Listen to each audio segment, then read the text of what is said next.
बस न बस आखिर पछि त यही घरको ज्वाइँ हुने गौ के अरे तिमी फुपू जहिले यही कुरा गर्नुहुन्छ म त गएँ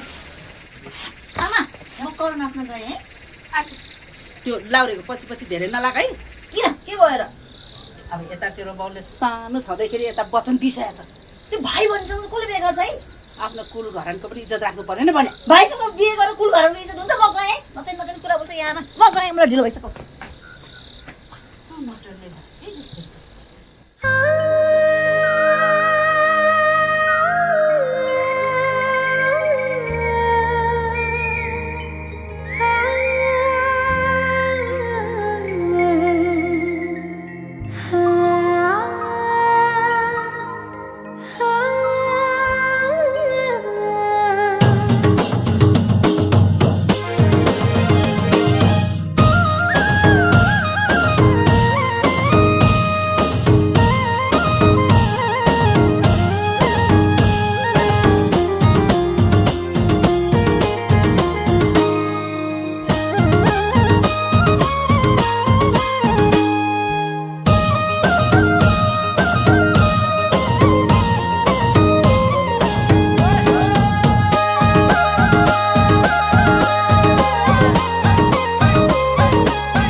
लाज